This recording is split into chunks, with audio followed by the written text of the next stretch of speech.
Philly Jams 95.3, Indie 101.5, and Mixed Talk Media.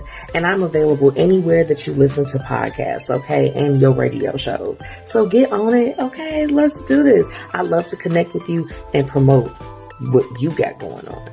Let's get it. If you or someone you know would like to be a guest on the Blueprint Live, visit thebpmediaco.com today. Yo, I don't know what you think you're doing, but I know what you should be doing.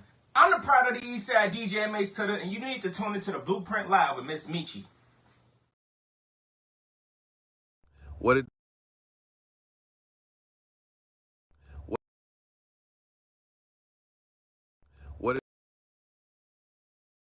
Yo, what's happening? What's happening? Oh, it's your $2 Fabo, Bankhead Fabo. Oh, hey man, check this out. I want y'all to tune in right now to the Blueprint Live with MzMetchi, and I want you to tune in every Thursday at 6:30 Central Time. Oh, Fabo! What it do? Your favorite cousin Young Jock checking in, and right now you're tuned into the Blueprint Live with my favorite MzMetchi. All right. Hey, man, you know what it is. Keep doing what you're doing and keep it right here. Chill.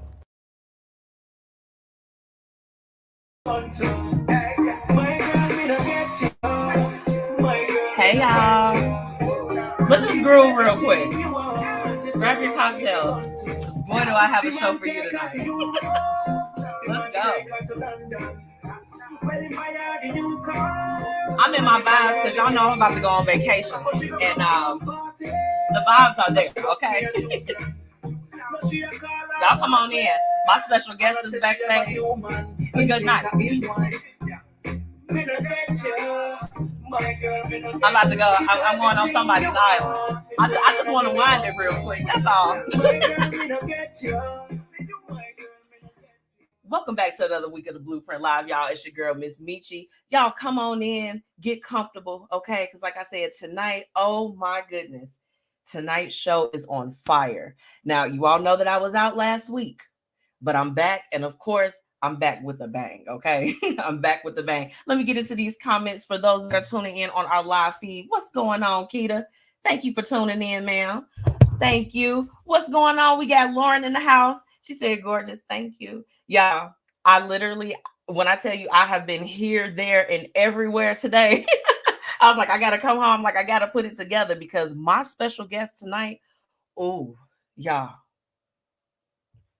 I need you all to know. So first off, if you all have been tuning in on the show, you all know that on October 6th, I will be one of the awardees that will be inducted into the Black Women Professionals League. And guess what? I have the CEO, okay? I have the CEO of the Black Women Professionals League with me right now, okay? I'm about to bring her on. So y'all, you know, I need you all to gear up, okay? Y'all, we got to come with that energy because I have Reese LaFrances Purnell joining me tonight. She is the CEO of the Black Women Professionals League. And I mean, first off, you know, there's not a lot of times that you get to talk to the CEO, okay? And she's on the show tonight, and we're going to be talking about the organization, talking about the 40 under 40 that's coming up on October 6th, and just everything. Because if you all don't know who Reese is, for one, you're going to learn tonight. That's step one. But step two, you know, this is definitely a woman that you need to know. She is a Black woman that is doing her thing, okay? So I'm going to bring her on shortly. But before I do that, I got to shout out my amazing listeners from all over, okay? So everyone tuning in from Chicago, Jersey, Philly, and Houston on our radio partner stations, okay? Fluent Radio, Jams 95.3, Indie 101.5, and Mixed Talk Media. I thank you all for your support. You know, like I said, I was out last week, and I have been gearing up. I'm like, are we coming back? We coming back. Now, make sure tonight, after tonight's show, if you are already following us on Facebook and Instagram and all of the platforms, everyone that's tagged tonight is going to be hyperlinked, okay? They're going to be hyperlinked right on the body of that post, okay? You want to go and follow everyone that is on there, especially our special guest, okay? Last but not least, I have to shout out my amazing sponsors. Shout out to the Black Dollar Days, okay? If you want to have your business registered so that you know who to shop with on those Black Dollar Days, make sure that you visit theblackdollardays.com. And of course, shout out to Paris Ice Bar. She is your mobile bartender. And you all, I don't know if y'all have been following Paris Ice Bar. because you should. I tell you all every week. But in the event that you aren't, she has been a little bit of everywhere. And I mean, her specialty cocktails, you need her at your next event. I'm just saying. I'm just, don't shoot the messenger, okay? And last but not least, Fiya Infusions, okay? Make sure that you go and follow them. Now tonight's topic of what we're going to be talking about on for the topic of the night. Look, I've been seeing some things, as far as with a lot of our female rappers. So this is what I want to explore. We're going to be exploring the role of sexuality in female music. Okay. Like, I think it's something to talk about. And I know you all are probably like, MzMetchi, what are we going to be talking about? That's what we're talking about tonight. Okay. So you all want to make sure that after tonight's interview that you tune into the topic. Okay. You got to get into it. Now, I'm going to go ahead. Let me just, I got to gear up because like I said, I got a very, very special guest tonight. Okay. I'm about to bring her on. What are you all talking about in these comments? She said, I'm listening. Hi. Okay. We have Mary Purnell that's joining us. She said, I'm watching my daughter, and Mama, we about to bring her on right now. We're about to bring her on right now. So without further ado, Reese, are you ready? Okay. Let me go ahead and bring on my special guest. Hey, Reese. Uh-oh. I can't hear you. Oh, I was muted. My bad. See, I was That's okay. Quiet behind the scenes. Hello, everybody. Hello, MzMetchi. Hi. Oh, you know what? I have been so excited about tonight. I've been so excited. I am too. Like, especially too, because I think it's rare that I get to talk to one of our leaguers, one of our inductees. I don't think it's rare that I get interviewed by one of you all leading up to it. So first off, congratulations to you. Thank you. Thank you. For being one of our awardees this year. Kudos to you. Thank you. I want to tell you this because I don't even think I've been able to share this with you since, everything started happening. But I attended the one, I believe that it was in 2019. It was either it was 2019. So this was like right before COVID got crazy. Okay. And I kid you not, Reese, when I left from there, when I left from that 40 under 40, I just said in my mind, I said, okay, I have to keep grinding it out because I want to be on that stage one day. And the fact that it's actually happening right now, it blows me away. You know what? I love it. I have so many women who often tell me that as well. It feels surreal when someone tells you, I put you on my vision board. And it's like, really? Something I created is also a vision for your life? Yes.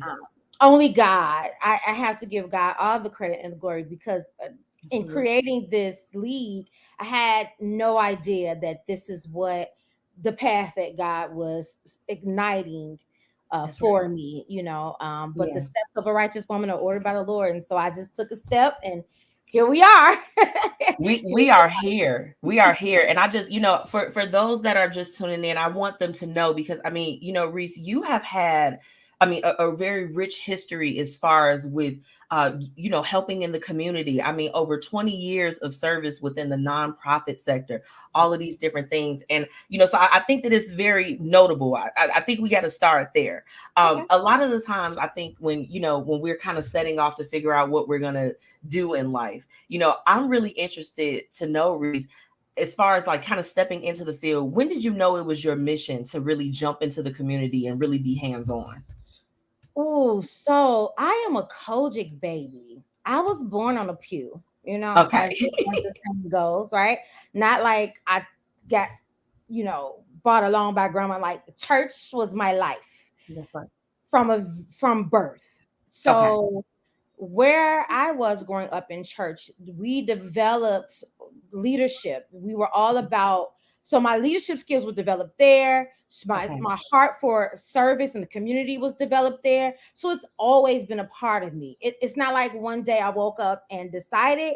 It just was innate. And I was always literally in an environment that nurtured servitude and servant leadership.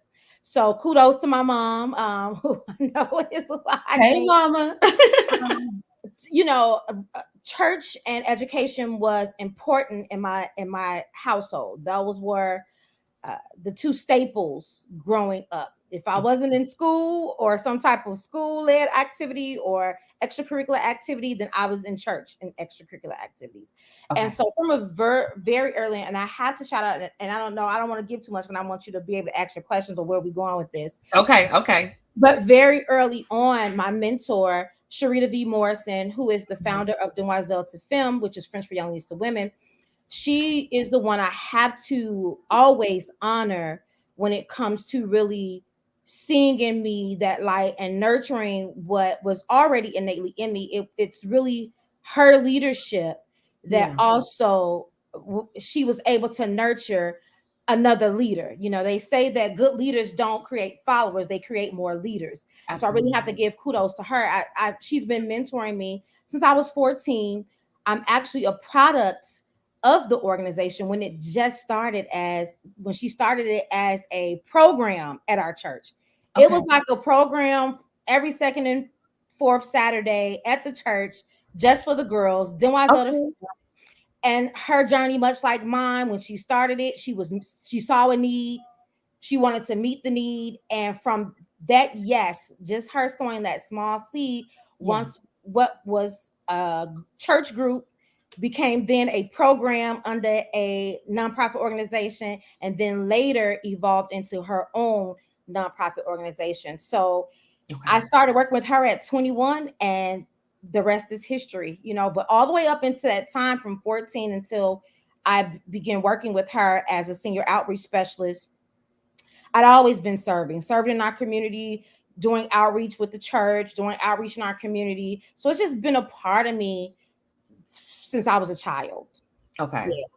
Yeah. Look, I love to hear it. I think it's always important, you know, especially like within our community, you have to know that it's like everything has a start and it has a foundation. Absolutely. It doesn't just happen overnight. There's a lot of work that goes into it. So I love to hear it. Absolutely. I love to hear it. And you know, and so as far as with the lead, because you know, like I know the story, I know a little bit of the story, and we won't give them too much, but you know, as far as with the league, let's walk us through that journey of how it started, because I know that there was, you know, it was a little bit of changes, but kind of walk us to where we are now with the league. All right, so like I said, my mentor, Sharita, who've been doing Demoiselle, and told you that I pretty much am a product of the organization, hired to do SEL curriculum in high schools. At the age of 21, I became a senior outreach specialist. So at this point, I had almost 10 plus years in the game, you know, 15 years of serving or working, serving and working, right? A little bit of both with her organization. And at this point, she was approaching the 25-year mark. Okay. And we were having a conversation about her succession.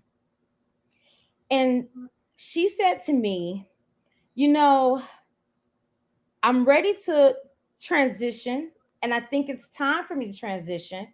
Okay. However, who's next? Who's the next generation? Right. Who's up next? Yeah, who's up next? You know, who's the next generation to take this on? And she said to me that your generation and the generation under you has become a very selfie generation. And what she meant by that is, you know, it seems very selfish and very selfie. Everything is about who I know, where I'm at, what I'm eating, you know. Yeah, where I'm going. How many figures I'm making, how, you know. So it's all of these things. And she said, we talked about everyone's selling something, right? Everyone's selling you a course, they're selling you something. All the time. All the time. But what does your serve look like? Ooh. Yeah. Ooh. You know your sale. Right. We know that. You know your sale, but what does your serve look like? You know? And so that's one of my little sayings, like, what does your serve look like? And it was really, that conversation was the impetus of the lead, pretty much. And it was almost like she was challenging. I answered the challenge, the call. That's right. And I said, you know what? I hear you. And I do think there is a need to have someone put out the clarion call for young women to serve. And so I said, you know what? I have some ideas. So I said, you know what? You're Like, I'll be right back. I'll be right back. I think I got something, So in true fashion, you're absolutely correct. People love to be honored. People love to be acknowledged, and I love honoring and acknowledging Absolutely. people, just loving on people and that part. And so well, let's start there. Let's honor them. But then let's also see how we can galvanize young Black millennial women who are doing some major things in their industries. How can we galvanize them to then make a social impact with this organization? So when I first started, it started as an initiative for an organization. It did not start as me saying, hey, I want to start this nonprofit, this organization. I literally was answering a call that my mentor put out and felt like God was using me to be the answer to what she had considered to be an issue for how do we get hands to work in the field when it came to ZWTT. And really that's how it started. So our first year, 2015, 35, starry-eyed, big eye. They were ready, I'm sure. I was like, come on. And we started this thing called the Engine Board, the Next Generation Board of young women who have been through the program. So I was chairing that board. And we put the thing together, and our first year we had it at Promontory, and we had over 350 people attend our very first year. Reese, not at the Promontory. What? The Promontory was packed out. People were it was a concert. Oh my God. And my mentor, I never forget, we were like weeks out, and she's pretty much letting us handle it. She's kind of checking in here and there. Right. She's like, they got it. Yeah, they got it. And then I remember at one point we were a few weeks out. She's like, how's it coming? I said, we're at over 300. She was like, oh, well, do we have this and do we have that? I said, oh, not now. You want to know. I needed you when we exactly. So that just goes to show. I don't know if any of us thought that Chicago would welcome such, us in the way it did, that it would. Absolutely. So that just lets you know that there was a void at that time, and like God really used me, and that team to really fill a void, because that first night, the synergy in the room, the women, it was a beautiful experience. And that was the first year. By 2016, we went back to the Promontory. We had outgrown the Promontory in 2 years. We could not go back. We were too large. Like, we sold out. We were over almost like 375. We were overseated, over capacity. So it just really grew. And by the third year, we were at Harold Washington. That was probably our biggest number, because they had the capacity. We probably had almost 500 people attend our third year. And so fourth and fifth year has been at DuSable, and we've had close to about 400 attendees each one of those years. And I was one of them. yes. So it's definitely been a journey. And so in 2018, I parted ways with ZWTT, and my mentor said, hey, spread your wings and fly, go forth. And at that point, I was like, okay, let me figure out now what I'm supposed to do, because the organization had pretty much been kind of carrying the league. And so now it's kind of pushed out of the nest. And I'm like, okay, what am I supposed to do with this? And so we did 2 years. Okay. 2 years in 2019. And then in 2020, of course, COVID hit, and a lot of time. Yeah, life hit. And a lot of things were transitioning. And so for 2 years, I did not touch the league. We didn't do anything. I didn't do anything. Okay. The league. And I just allowed myself to journey, because one of the things that have been true on this journey, that when God gives you anything, he's going to give it to you for other people, but he's also going to give it to you to stretch you as well. And so in those 2 years, I was, I started another business, the Kingmaker Concierge, started working on that. Okay. And, God was like, you're not done. Your work is not finished. You can't just lay it down. So you got to pick it back up. Come on, pick it up. Pick it up. Come on, it's yours. Pick it up. Yeah. So I said, okay, God, I'm pick it up. And so at that point, before we had operated as the Young Women's Professional League, Mm-hmm. And when I came back in 2022, I really felt like I wanted to be more intentional and inclusive about who we were serving. And we're serving Black women. I like our intergenerational model that we have. And so I changed it from Young Women's Professional League to the Black Women's Professional League. And in 2022, we came back after a 2-year hiatus and did our sixth class, our sixth ceremony. Shout out to Class 6. Yeah. Which they started the trend saying C6. So I have to give them kudos for that. So they are C6, and now here we are coming up to C7, which you will be a part of. And that's pretty much been the journey of how we got here. I want to know, because you spoke on a couple different things that I would love to key in on as far as the spreading your wings. Yes. Reese, I would imagine that was probably like that was a lot for you, like, can you think back to that time as far as what brought you peace as you moved forward with doing everything? Because I think we don't talk about that part enough. Yeah. Honestly, I don't think we talk about failing forward enough. People see the success, but they don't see the fail in the process.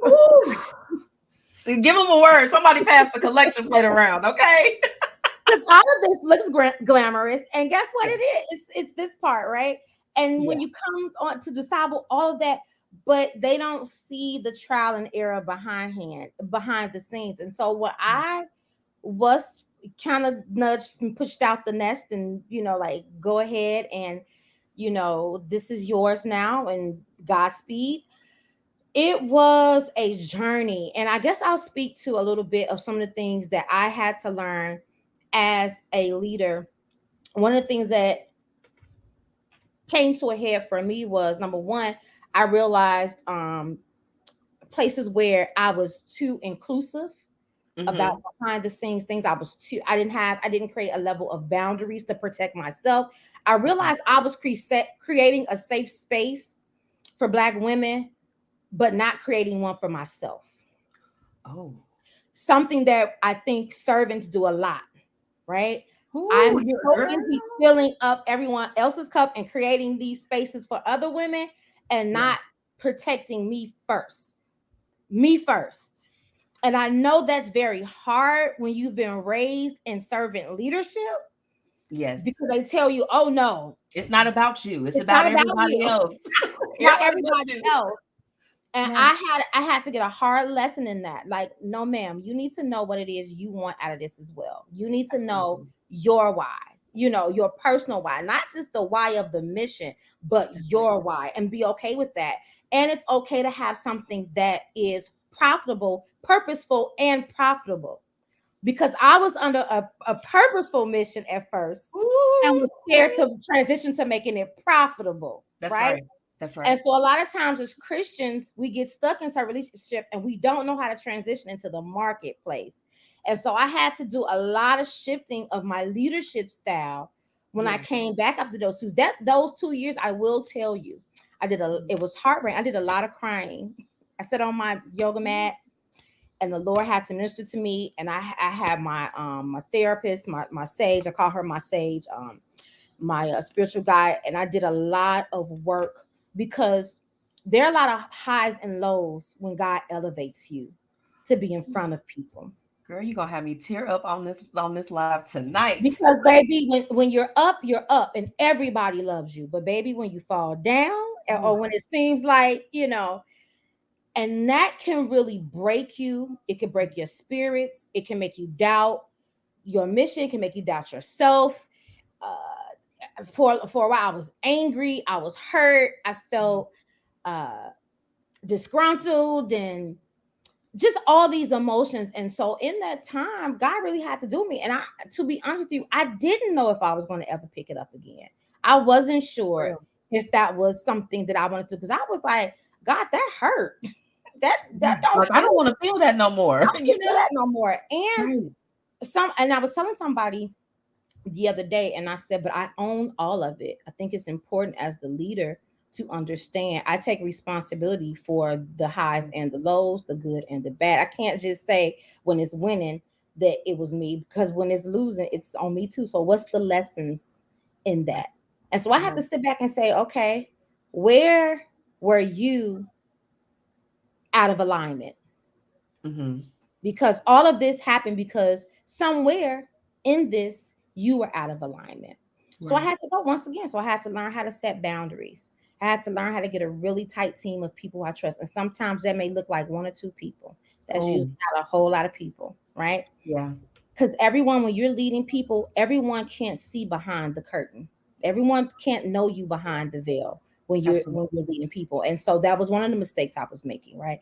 Too many people knew too much of me behind the veil. So then That's when it was real. time to lead, there was a disconnect. You know, they talk about familiarity breeds contempt. And so Yeah. I had to learn that. I had to learn boundaries. I had to learn process. I had to learn, you know what I'm saying? Because I'm a creative. So I like to throw things at the wall and see if they're gonna stick. Right. You like this an idea. Yeah, let's go. So I had to get some process people around me to say, no, we need some structure. We need some process. If we put a Yes. process in place, you know, and so it was a journey literally outside of raising my daughter. I believe leading the league has been probably one of the second things in my life that has really stretched me Yeah. as a leader, that has really allowed me to have some very introspective moments about myself and who I am and what Right. does it mean to be authentic and show up authentic. And Exactly. authentic doesn't mean, I think people think authentic means like perfect or good when you say authentic. No, authentic means owning all of me, the good, the That's bad, right. The all good of and me. the bad. Right. Right, all of me. This is Everything. where I'm strong. This is where I'm weak. But every day I'm me. You know what I'm saying? Absolutely. And every day I'm Absolutely. pressing towards the mark. You know, pressing towards the mark. I have not reached it, but every day I'm not looking to be perfect, but I am looking to operate in excellence. And so, I encourage anyone who finds themselves in that lows, be prepared. Everything that happened though, Mhm. Demetria, MzMetchi, everything that happened in that time, I am so grateful for all of it. Any Ooh, any any betrayal, anything that I thought that because you know what yes. God revealed to me, He said, even Judas had to play a part. You've heard that, Hold baby. on. Even Judas, Hold on now. Mm. Judas had a part, and, Yes. and Jesus accomplished Everybody. it. Everybody had their part to play in Yes. getting me where I had to go. Sis, if you hadn't have done that, bro, if you hadn't have said that, I it wouldn't be would where have I am triggered me. today. Right. Yeah, it wouldn't have made me be like, oh, okay, oh, you know. So I am so grateful. I hold no Yes. ill will towards my journey. You know, God has designed my journey perfectly. For And you.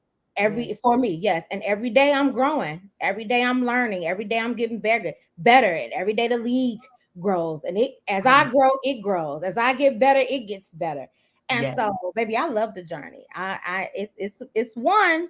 It's It's I bet it is. I mean, look, anytime, and then for like I said, for those that are just tuning in, I mean, it's not just the league that you're running. You have an entirely different business that you are doing as well, and you're a mom. I mean, you got a lot of different hats, Reese. They I don't get that though. do, They don't I get that. do, I do, and I I started, like I said, I started Kingmaker when I was in the middle of doing while I was taking a break from the league, Okay. and I love.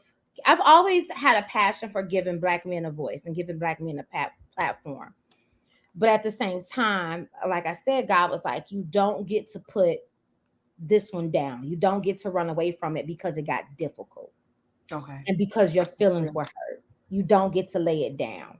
Yeah. Pick it up. I'm going to give you the strength. We talked about, praying that God renews our strength when things get difficult, when things that we believe called to do hurt us. And so Yeah. I took a pause. I've taken a pause a little bit from Kingmaker because now let me put on my entrepreneur hat because I Okay. recognize as a businesswoman, I couldn't have two struggling businesses because the league is still a business. Even though it's ministry, it's still a business. And it Absolutely. needs to be, it needed structure, it needed sustainability, it needed a lot of me to be developed as a CEO.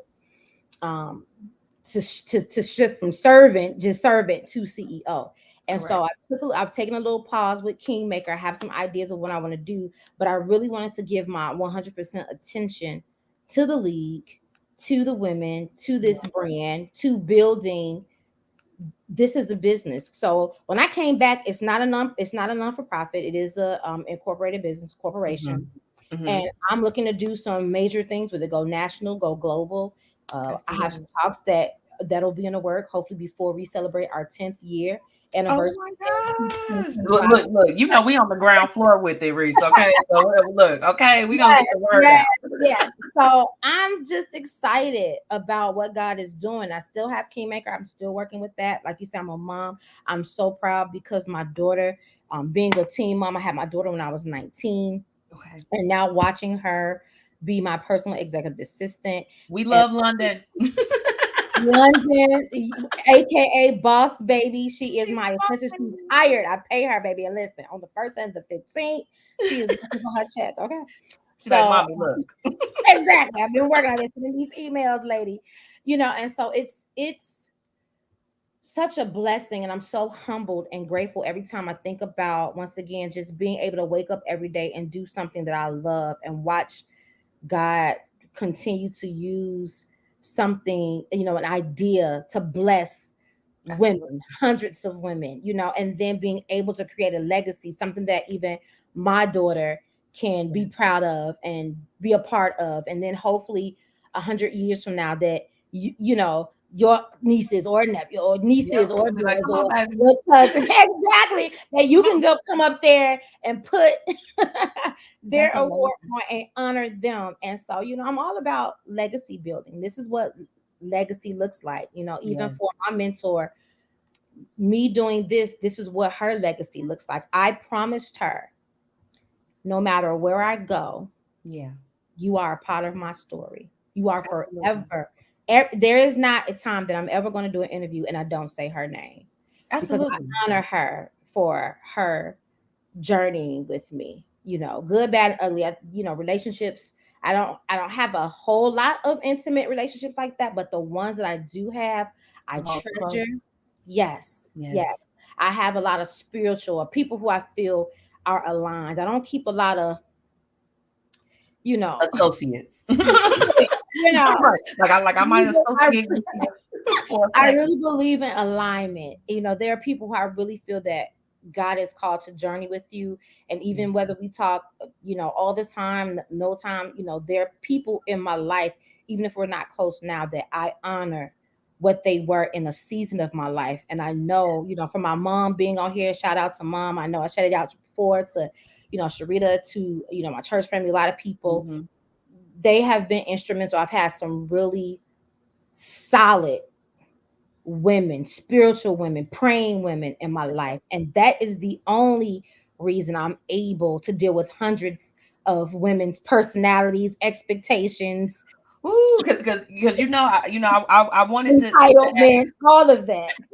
Because you know what, look, and I feel like we want to get in. I want to get into that point for a little bit, because you know what, one thing I will say is that since I've started business and just kind of like been networking and different things, sometimes women can be a little different, and that's a nice way to put it. And I did just want to ask you, like, just with all of the different people that you meet and that you have to be in contact with, how do you? Because I mean, for those that don't know Reese, she is just a sweetheart, an absolute sweetheart. How do you kind of manage all of that? Oh my God, I have to be honest with you. Like I said, at first I didn't manage it well. It was very overwhelming to begin with. And so I started off, I think, wanting to be nice, which me and my who's my right hand, I always tease to say that the boss always has a boss, Matoya Marsh, and we were having this conversation, and we talked about how nice. We've heard that she was like, I've heard that nice is likened to naive. That when we're being nice, that Reese, I didn't mean it like that. No, look, I don't know. You know what I mean? He said it hit me like that too, and I was like, ooh. And he said, sis, that's so good. And I said, it's why people would take advantage of you, because it's like you're coming from a very naive space, being nice, trying to be nice to people, right? Right. And so you come off very naive, right? So what do and once again, these are not people who are evil or malicious. if you sit a tasty cake in front of people, they're gonna eat the cake. So if you naive and you know what I'm saying, people gonna come in hot. Right, they like you said it. Black right. women, you know what I'm saying? They're gonna come in hot, you know. And so that being nice or having that level of naivety, approaching leadership with that level of naivety, once again, caused me to once again have this very inclusive way of leadership. Well, what do you all think? What do you guys want?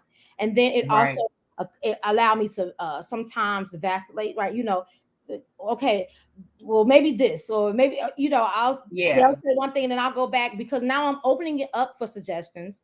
Then I said, I'm like, no, that ain't really. So now I'm changing what I want, right? Right. So at first I did not handle. That's real. Well, I did not. I love your transparency because you know, like I said, these are the things that you don't hear when it comes to. I mean, you know, to have a league. I mean, first off, it's a league. It's a lot that comes with that. That is heavy as the head that wears the crown. So, oh my God, very much so, very much so. So I think I wanted to be, and it wasn't even about being liked, but once again, it's just being nice, right? Approaching that, okay, all hands on deck, wanted to be community, wanted to do it. That's the space I was thinking of or call myself coming from. And then once again, not creating levels of boundaries around my personal life. So I did not handle it well.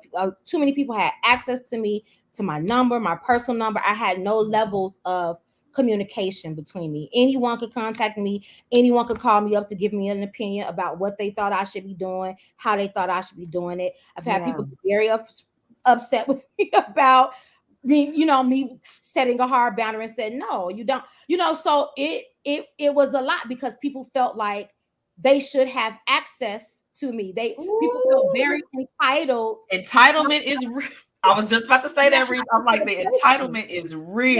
Yeah. And so a lot of relationships got icky sticky along the way when, you know, people did not get out of it or get from me what they thought they wanted, whether it was a personal relationship, whether it was they felt like that they should be able to have my ear a certain way and tell me what they think I should be doing. And when I would start setting boundaries, you know, women, you know, you have to do with women, you know, you go back and they're like, well, I don't like this. And then 5 more people, I don't, you know, and then it carries. Right. And it's like, we did not ask you. Like, we did not ask you that. Yeah, you know, like, what do you?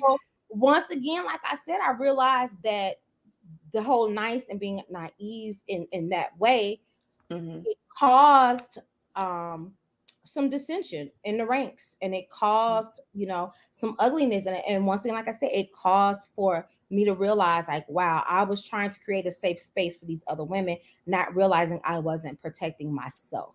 I wasn't creating a safe space for me. You know, I let too many people in my space, and I hadn't qualified them yet to be in my space that way. Reese, look, I told you, when you up, everybody wants to be close to the light. Everybody wants to be close to the light when it's shining. And so I've had to learn how to qualify people to have access to me that way. And so now, then it was a lot to deal with. And that's what I told you, for when that 2020 it all hit the fan and everything. Not only were we going through a pandemic, now I'm struggling. I have all of these things going on with the league, with women. I'm just like, yeah, I cried. I cried. But let me tell you one thing. In the midst of that, I'll never forget. And I don't know if I've ever shared this before, so I'm sharing this with you. Okay. I remember one day I felt that I just was so hurt, and I just was like, how could I have created this thing to honor these women? And I feel so dishonored and blah, blah, blah. And I remember God was like, pray for them. And I literally had these big sticky notes.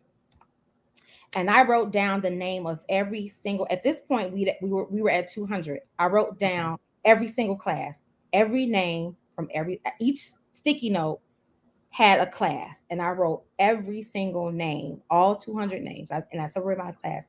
And I prayed over them for 7 days. Yes. And I told God I just was like, God, heal my heart, you know, because not everybody is involved, but God, you know, he was like, pray for them. Pray over it. Pray over what I've called you to. And so in coming back in 2022, it's been totally different. You know, I feel stronger. I feel I don't seek to be nice. I seek to be a good person. I seek to be authentic. That's right. I seek to be fair. I seek to be genuine, but I don't seek to be nice. That is not who I am. Yeah. That's real.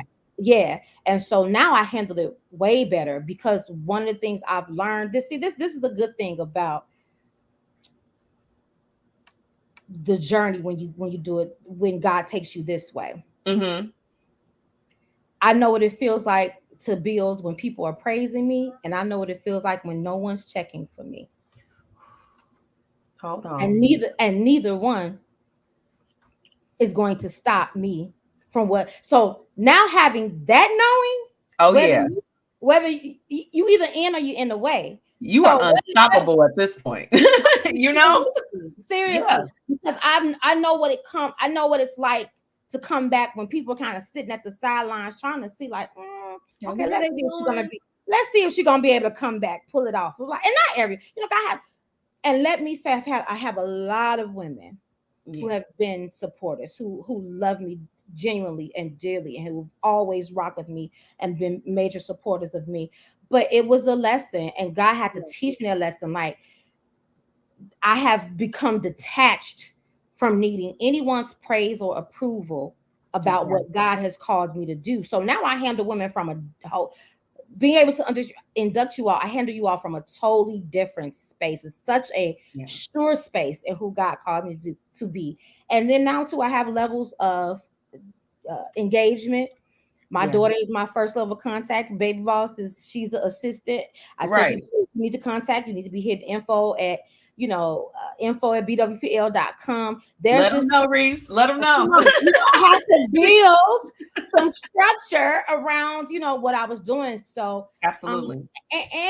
And so I built some protective walls and some protective gear. You put some measures in place. Absolutely. Because you know what? I love what you said earlier. You said it's rare that you get to talk to the CEO. It is. You in position, you have to feel like that. You have to think like that. It's nothing wrong with feeling like you're right. It's rare that you get to just text the CEO and ask her a random question about something. Absolutely. Okay, look. Right.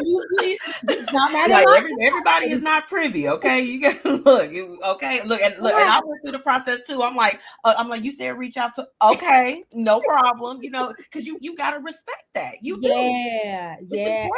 And those are the things that I had to learn as a CEO. It's okay to set boundaries. Absolutely. And so that's how I've learned to deal with other people's expectations, levels of entitlement. And I already know I'm not going to please everybody. I'm not going to make everybody happy. Somebody's going to walk away. It's impossible. Yeah. So what I do is I lead with my authentic self. I do not seek to be perfect. I seek to operate in excellence. And when I fall below the line, I ask for grace and I give it liberally. Reese, girl, hold on. We gonna pass the plate. Somebody drop a plate in the comments. We passing the plate.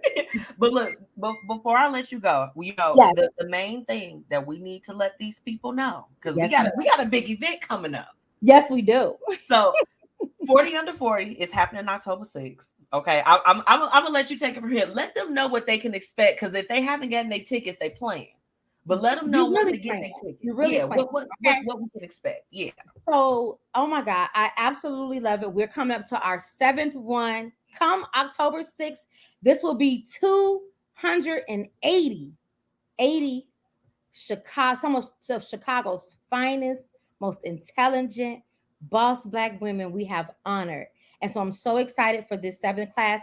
Come join us on Friday, October 6th at the Dusabe Museum, 5 p.m. doors open. Yes. And from 5 to 6, we're going to have a complimentary Black-owned wine and spirit tastings. And we have Uncle Nearest locked in. So you come on in and get your little sip, do a little tasting. We have Uncle Nearest that'll be in the building. We have Love Corkscrew Wine. We have Dewey Juice cocktail that'll be in the building. We also have Disbelief Tequila, Black-owned tequila brand. So you want to be able to walk around and do a tasting. And then we'll also have a tasting of one of our sisters from C6, May Sweets. She'll be having some desserts that you'll be able to try and taste. The program starts at 6:30. We're finalizing our entertainment for the night, so I can't tell you just yet. But Okay. that if you follow us, we're hoping to lock down our entertainment this week. We have awesome entertainment that we're working to get booked. And then if you get the VIP ticket, which I suggest you do, I got my VIP ticket for me and my friend, my husband, and my best friend. yes, we are going to party and celebrate. All you can eat food, open bar, all you can drink, and we're gonna party. Our DJ is gonna have us dancing all the way until it's out, and they kick us out of DuSable. So it's going to be a fun time. I'm so excited about it. And one of the things, so I have to shout out to one of our media sponsors, the Mogul Mag. She's going to be in the building. So shout out to her. Shout out to one of our other sponsors, Secure Home and Automation, Stacy Chauncey. Shout out to No Tell Private, our girl Sybil, who has been hosting some posts. She's hosted pre and post events for us. We do a series of things. We have an orientation, we have a retreat afterwards. So you're really being inducted into an organization. You are not paying for an award. You are getting inducted into an organization who is going to journey with you for a year and provide leadership development, networking events, everything. And so I'm just really excited. Oh, last thing too, this year, our outstanding awards, outstanding achievement under 40 award will be going to Dominique Leach of I love Dominique. That's so exciting. Smokehouse. Yes. And she's also the recent winner of Bobby Flay's Pit Masters, I believe, or one of the barbecue things. So we're excited to honor her as for outstanding achievement under 40. So it's going to be a good time, you all. It's going to be a good time. If you're looking for tickets, grab your tickets, even if you don't know. Look, you see, I got it at the bottom, Reese, because I'm trying to tell you all to go and get your ticket. If you don't know an awardee, I'm telling you, the vibe, the synergy, the energy in the room, the network, you need to be in the room. I'm telling you right now, you need to be in the room. So go www.bwplinc.com. You see at the bottom of the screen. If you go to our website, you can get more information about our organization. Also, we actually have a few spots still left. If you hanging in at the last minute, you see this and you say, hey, I need to be in the number. Y'all better join Class 7, okay? Because I mean, email us. Shout out to all my other sisters, but Class 7 is coming through, okay? Class 7 is coming through. So info@bwplinc.com. You can let us know if you're interested. Once again, there is a membership fee, but let us know if you want to be a part of C7. And if not, we're going to honor who we have because we have some amazing women so far. And so, like I said, from media to medicine to education, we have a little bit of everything. It's so amazing. As you all have been dropping the flyers, Reese, I'm just like, oh my goodness. I mean, these bomb women reading their bios? Oh my God. Their bios. I'm just like this. I'm like, oh my gosh. I'm like, these women are, I mean, for me, and Reese, you could probably speak to this too before I let you go. Like, I don't know if you've ever been in a space where sometimes you look around and there aren't people that are like you, right? Like I dominate, I mean, because I work in 9 to 5 too. I'm in corporate America, but I'm like, I dominate there. But when I look around, there's not a lot of people that are like me. So it's like when I've been seeing the announcements, I'm like, these women are absolutely amazing. And to be honored alongside them, it is just, it's a true honor. It really is.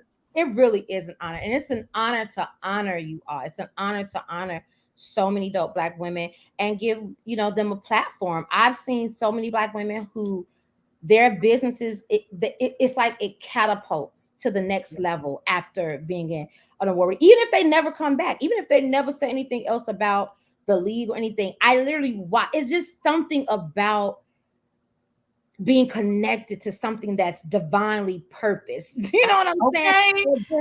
It's like the anointing just drips on you. And even if you never even realize it, notice it, you've sowed into good ground. That's all I can say about it. Okay. When you do something with us, you've sown a seed and you've sown into fertile soil. And Absolutely. So you already know you got something coming back. You got something coming back to you. Absolutely. And I honestly wholeheartedly believe that. So I'm excited. So get your tickets. I'm so excited. I could just like scream when I tell you I have like 4 countdowns going on right now on my phone. And I'm like the induction. We are getting inducted very, very soon. And just, you know what, Reese, but before I let you go, I just want to tell you, thank you for creating this space. Like it is divine, and what God called you to do. I mean, people like myself, we are thankful for you, because it's just like we need this space where we can go and it's like be empowered so that we can continue on our individual missions, the missions of the league. Thank you, because it's everything. It's everything. You are so so welcome. Like I said, I all praise and glory to the Most High. Absolutely. You know, it's just a blessing that God continues to do this work through me. I'm but a humble vessel. And so I appreciate, thank you all for your prayers. I thank you all for saying yes, because it takes you all just as much as it takes me. We here, girl. We here. We here. Now look, every last woman that I've ever inducted, no matter where they are in, you know, their journey with the league at this point, I thank all 240 women who have ever said yes to it at any point in this journey, because without them, it would not be. And so I'm just humbled and grateful for this journey, and I'm looking forward for God to do even more. Absolutely. He is. Now, look, before we click off, let them know where they can follow. Just give it to them one more time where they can follow the league and everything, so that they can get in touch. So follow us on Instagram at, look, my mommy. Thank you. My number one supporter, baby. Listen, she needs to know when her daughter is going to be on, because she needs to watch. Okay. Yes. And I appreciate it. I thank you for coming. Okay. That's all right. So follow us Instagram at BWPL Inc. You can follow us on Facebook, Black Women's Professional League. We also have a group on LinkedIn, Black Women's Professional League. You can also, once again, visit our website, www.bwplinc.com. So follow us and go see all of the amazing women. Every day we're dropping memes, we're dropping bios. Yes. Check out the women, grab your tickets, and I hope to celebrate with you all October 6th. It's going down, Reese. We are going to have a blast. Thank you again for coming on, and just like, I mean, this is the thing, I tell my guests, I'm like, much continued success, but I'm excited to help be on, to be in the league, to continue with the success of the league. I believe that it absolutely will be national and international. It has that ability, and you would have to be in the room with the other ladies to know the vibes. But I'm excited to be a part and to continue to further the mission, because you're gonna need your soldiers behind you, and just know Class 7, we riding, okay? Look, I already know. Look, C60. I'm like, okay, here we go. We back to it. Okay. Yes. We're giving the energy that needs to be given. So, thank you, God. Here we go. I see I'm getting some no limit soldiers. Like, look, we a little rowdy, but we gonna get it together. I know that's right. I love it. No, I'll see you in a couple weeks, ma'am. Yes, you will. Yes, you will. Okay. Thank you so much for having me on your show and sharing your platform with me and with the leagues. I appreciate it. I'll talk to you soon. Okay, of course. I'll talk to you soon. See you later. Bye. Oh my goodness, y'all. Blown away. Okay. Now that I told you all, what did I tell you? I said you all were in for a treat. Okay. Now look, I got to go ahead and pay some bills, but when I come back, we're going to hop into tonight's Hate It and Love It. And I've got some interesting ones for you all. I think we're going to have some laughs and giggles. So stay right here. We'll be right back. The Black Dollar Days initiative has officially kicked off. Make sure that you join founder Faye Porter in her mission in uplifting the Black community. You can join by registering your business or just replying that you're in and you're ready to be in on this initiative. Okay? Visit theblackdollardays.com and do what you need to do to be a part of this. Be a part of the change that you want to see. Make sure that you follow them on all social media and let them know that the Blueprint Media Company sent you.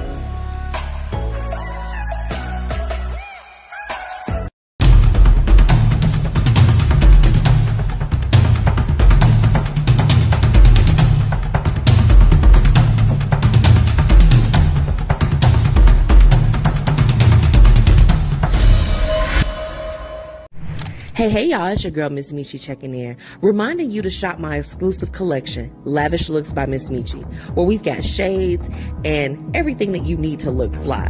Oh, and we also offer accessories. So ladies, put a little bit of razzle dazzle in your collection today. Be sure to shop with me and follow on social media at Lavish Looks by MzMetchi. Grab your products today at MzMetchi.com/shop. All right, y'all, it's time for Hate It and Love It. Let's get into it. Hey, y'all. Welcome back to the Blueprint Live. It's your girl, MzMetchi. So let's go ahead. We're about to get into the Hate It and Love It's for the night. Okay, let me go ahead. I want to bring this up. You know, I got to make sure it's good. I'm going to keep the information up for Reese. Make sure you follow her. Make sure that you follow the Black Women Professionals League. Okay, look, get your tickets. It's going down. Okay, come. I'll be one of the people that's going to be honored. I mean, we celebrating. It's giving 40 under 40. Okay, come on through. You all want to get your tickets. So I'm going to kick it off with a Hate It this week. Woo! Let's go. Drinks. Step 1. People that beg for cash apps on their birthday. Come to the floor. Get over here. Y'all gotta stop begging when it's y'all birthday. We will ask you for your Cash App tag if we want it. And the people that are likely going to send you something sizable for you to do something for your birthday will likely ask you for a Zelle, PayPal, or Venmo first. Okay. Zelle probably being number 1. Y'all got to stop begging for cash apps on your birthday. Stop. It's unbecoming of you. Okay. That's my number 1 hate it. I literally I saw it so many times last week that before I had even formulated my notes of like, what am I talking about on the show this week? What do I want to talk about? I immediately knew. I was like, that's my first bullet point. That's the first one. I'll go ahead and hop into a love it. Because we're going to keep that one short and sweet. As short and sweet as those Cash App tags are. We're going to keep it. So I really love tonight's conversation with Reese because, it is rare. And, and I also had this conversation earlier with my friend Whitney. Shout out to Just Wit, about like having people in your life that are also, also believers too. I can be a little wretched or whatever the case is, but at the heart of it, I know that God is the one that orders my steps. And one of my love it for this week has to be the fact of, it's something when you can feel his presence on you. Last week I went to Morning View Church, my stepmother, her childhood church that she still, she's still like I don't know if you can belong to more than one church, but she's still active there too. And I went in and there was nothing going on. I had gotten some rest. I had a great weekend. It was really, really good. And oh my goodness, y'all, it was like I felt like at one point during the service, it was as if I'm like, okay, this man is talking strictly to me. First off, mother got up there and she sang. She led the choir. She sang and led the choir. She did all of it. And it was, what they were singing, it was just at that moment, everything was just really resonating. I'm like, oh my goodness. Y'all, by the time that the pastor got ready to do the invitation to come to the church, because you know how it is, they like, okay, you about to join, you gonna get baptized, okay? That happens at everybody's church. But by the time he had got there, I mean, I was just so filled in that moment. And the message was about God being consistent, okay, in your life. And I mean, I there's no need for me to go down the rabbit hole of just the different things that I've experienced this year. I mean, just health stuff, fertility things, working my butt off, all of these different things that were just, they can hinder you a little bit. They can take you back. But it was at that moment when the things that he was saying to me, I always feel the presence, but I was overwhelmed with it. And I would have to say that was the love. It really kicked off the week for me. They always say, like, when you go to church, it's a great way to kick off your week. And it certainly was. So I was happy to have been a guest and to, hear my stepmother and her beautiful voice. It was so beautiful. She sounded so great. And to leave with the word that I needed. I felt like it was handcrafted for me, like a handcrafted chicken tender or something. It was for me. Okay. I could really appreciate that. So that's my first love it. Now I have a second one. So, I'm not ready to reveal it yet. But I've been dropping like little teasers here and there, but I'm really, really excited because this Saturday, I've now moved on to the next component of my project. Ooh, y'all like, MzMetchi, what are you cooking up? Just know it's going to be hot. And baby, you are going to want to get in tune with what's going on. I'm really excited because I get to work with some of my favorite people in the world. Okay. In the world right now, some of my favorite business partners and affiliates and everything. And we're coming together, and the love, it has to be not only being able to get this project off the ground, but how we were just talking as far as in Reese's interview about what does your serve look like? Since I have been in business, since I've been doing the blueprint, I have just tried to pour and pour and pour into other businesses, artists, entrepreneurs, anyone making a positive impact. Okay. I know my mission, right? And I think what was really just such a beautiful moment is that as I've been coordinating and getting all of these things together for this project that I'm working on, that some of these same people that I'm working with, they were so willing to pour back into me too. You got to really watch. You have to be mindful of how you treat people, and the things that you do. And it's just like, you can't always have your hand where you grabbing something, but you're not, like you got to be able to, it's got to be some give and take. And when you do things and you actually, you give back or you help others or whatever the case is, it can come back to you. And I think that that's been like the beautiful part. Like I literally, shout out to Binky. You all know she was one of my guests. She's going to be one of the people that I'm working with. And literally, like, I was telling her about something. I was like, girl, I had this one thing that fell through. And she's just like, girl, what you need? Like, what do you need? And I just think that that's a beautiful thing. Like, it continues to give me that inspiration and that push to, like, okay, even on those days where you feel like people, they don't see you, you may feel unappreciated in certain things that you do, like whatever. It's a beautiful thing when your people, they love on you back and they're ready to pour into you. It's such a beautiful thing. It's such a beautiful thing. So that's the second love it. Oh, look.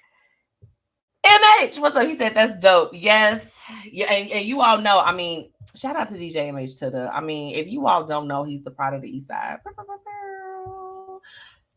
Get in tune. And speaking of which, now he actually, let me tell y'all how MH, he earlier today, oh Lord, I was curling my hair and he showed me this wild video that was on Instagram, which brings me to my next hated it, because I got two of them and I'm finna go in. I'm about to go in. Okay. I can't play the video due to the insane amount of profanity that was used. It wasn't insane. I'm just being dramatic. Long story short, the young lady basically said that if you as a friend, a girlfriend, are going on a trip and you are not trying to be sexually active on this trip, you can't go. Okay. Now, when I first listened to the video, I was like, what is this cockamamie mess? And then, so I asked Mike, I was just like, I'm like, question mark. And he clarified that the young lady was basically saying, if you're not going to go on the trip to be active, okay, to get active with these men, women, or whoever you into, you can't come because you can't have something on somebody else that's on the trip that's being active themselves. Okay. Now, I got a kick out of it because I was just like this. I literally told Mike, I said, you woke up and chose violence today. I was like, and you just gave me one of my hated it's for the night. The girl was wild. This is the thing. The hated it is the fact that nobody is judging you if you are out here and is giving thoughtalicious. Okay. Nobody's upset at you. We're not. My hated it this week is that the thoughtlery, the hold'em, okay? Y'all need to be a little bit more discreet. Keep it to yourself. I could have went all of 2023 without hearing that horrible commentary. And y'all got to stop giving people podcast equipment that get on there talking crazy. Now, I talk a little crazy too, but it's just some stuff the public doesn't need to hear, okay? Now let me bring you to my last hated it, and I'm gonna go ahead and cap it off. And I'm this is that moment, y'all. What you all have been getting lately from me is, I guess, I've just been talking my ish, and I'm about to add on to it. I'm gonna go ahead and add on. So, some funny things have been happening. I am super honored to we just been talking about the induction and all of these things that have been going on. And I haven't spoke on this, and I don't want to seem like I'm coming from a petty place because, I got to give you guys some disclaimers. That's who I am. But I'm going to put this out there because this is my hated it. If you slept on me, and I want to respectfully,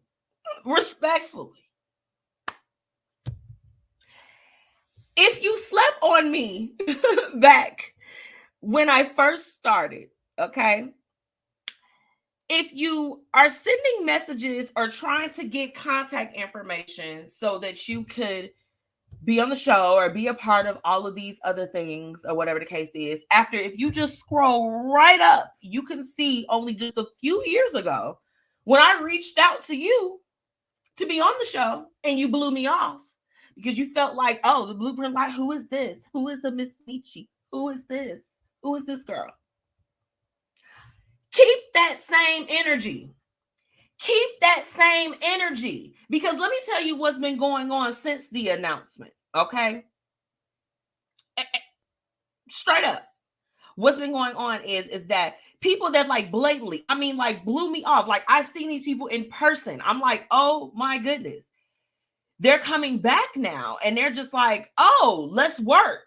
Let's work. Oh, Mike, Mike, the let's work. I got that today. I got the let's work. Lord, she said, period, pop your ish. Yes, I'm about to pop my ish, okay? Let me just pop my ish real quick because we on a natural high, okay? Now let's work. Now let's work. You didn't want to be a part of, again, what did we talk about earlier in the interview? The foundation. Everything has a foundation. Everyone that has made it big started from somewhere, okay? I can remember seeing certain artists that performed at BET. They had them on a small little sound stage. You would get probably 15 to 20 seconds of their song, and then the next year they blew up. Stop. You got to watch who you sleep on out here. And then respectfully, watch sleeping on me. Respectfully, of course. Okay. Don't try to spin the block. Let me tell you, I'm not like that gal that's on that video that MH sent me. Okay. You don't come trying to spin the block. Okay. No, we can't work. Because guess what? I've been working. I've been working. So it's like if you ignored me back in 2018 and 2019, 2020, all this other stuff, y'all was at COVID, y'all wasn't doing nothing. And I was like, come on the show. Come on, come here to get some show. Like, girl, what? Stay there. The hated it is that y'all have to stop trying to attach yourselves to people when you see that they made it. Be a part of those building blocks if you really, really rocking with that person. Please don't come back thinking that you're going to get in, because understand that everybody that y'all do that to, you try to be like, you try to little bow out them. Oh, they not doing nothing. They not doing this or whatever the case is. Could be the very same people that you end up having to answer to. Okay. I've dealt with it on the corporate side, but I've especially dealt with it on the business side. And I'm just like this. And sometimes I sit back and I let people just do what they want to do. And I just be looking at them like, oh my goodness. Before my husband left to go to work, I was like, look at this. I'm like that, babe. If you scroll up, look at that. Okay. Stop doing that to people. It's lame. Okay. Lawrence, he said, respectfully. Yes. And I'm popping my stuff. It's like, it's not about being boastful. It's not about doing all that other stuff. You know, I mean, my friend has said to me before, it's just like, okay, yeah, you know, like we good people, God know our heart or whatever the case is. But, you know, being a humble, sometimes all the time, people think they could just kind of, they could run over you and do all that other extra stuff. No, we're not doing that anymore. Call me what you will. Call me MzMetchi. That's getting inducted class 7. Call me MzMetchi. And there's going to be a few other things we're going to be able to add to the title too. But please don't call me or come through my line, my inbox, DMs, or my email. And you tried the curve already talking about some, let's work, let's collab, let's connect. Let's not. And then say that we did. I'm going to go ahead and take a quick break. He said, oh God. Is this the emoji? Period. Okay. Keep that same energy. And I would encourage y'all, for anyone that's tuning in, if you got somebody you feel like they teetering and tottering on you, they walking in and out your life, be it a business partner. Okay, baby, it could be your significant other, whoever it is. Your little, yeah. They want to slide in and slide out. This is not slip and slide records. I tell you guys that all the time. You can't slide in and slide out over here. Okay? At any capacity. You either you in or you out. Respectfully, of course. Let me go ahead and pay some bills. And then when I come back, I got a real interesting what would you do tonight? It's not even bad. I know y'all gonna be like, girl, like you always showing us this bad stuff. It's not even bad, but it's triggering. So I'll be right back. I'm 54, so based.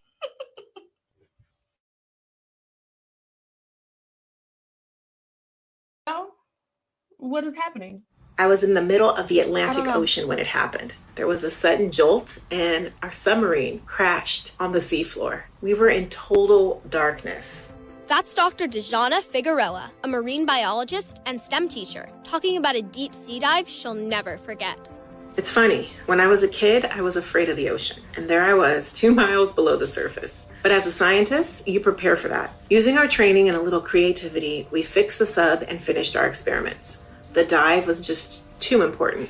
Every dive gives us glimpses at things few people ever get to see. Glowing creatures, fiery undersea volcanoes. When we got back to the surface, I kissed the ground and called my mom, of course. But you know what? I wouldn't trade that dive for anything. Dr. Figueroa uses her passion for STEM to discover new things and make the world a better place. She can STEM, so can you. Check out She Can STEM for more stories and inspiration. A message from the... Hey y'all, it's your girl MzMetchi checking in, reminding you to shop my exclusive collection, Lavish Looks by MzMetchi, where we've got shades and everything that you need to look fly. Oh, and we also offer accessories. So ladies, put a little bit of razzle dazzle in your collection today. Be sure to shop with me and follow on social media at Lavish Looks by MzMetchi. Grab your products today at MzMetchi.com/shop. Let's get into today's What Would You Do? Where we're talking about real situations with real people and offering real solutions.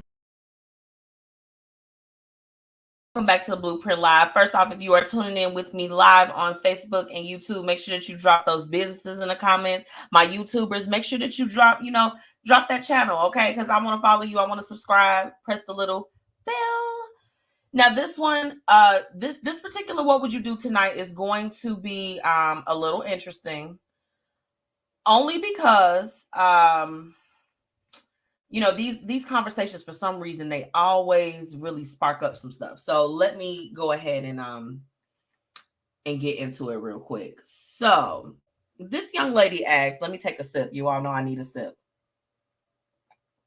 Was my man trying to flex on me at the family barbecue? Let's get into it. So we had a barbecue this past weekend. I did all the cooking for 40 plus people, manning 3 grills, deviled eggs, peach cobbler, etc. I finally sat down for a breather. He asked me, did I set some food aside for us? I motioned towards the food on the table and tell him I just came outside. He's been outside the entire time. He makes some excuse, and my homegirl tells him he needs to fix me a plate. But he did this more than 3 times, asking me or playfully demanding, fix my food, woman. And I ignored him at every turn because I was cooking, cleaning, directing traffic, answering questions, and hosting. I normally do fix his plate, but I really could not understand for the life of me why he wouldn't fix our plates, or at least fix his own until it dawned on me. His brothers, best friends, male cousins, and uncles were in attendance. Was he trying to flex my submission by waiting on me, or was he trying to flex my submission? Yes, by waiting on me to fix him a plate. Would you have fixed him a plate? P.S. He never fixed the plate, and our guests ate everything. I mean, we had 0 leftovers. So this is the fix the plate debate. And I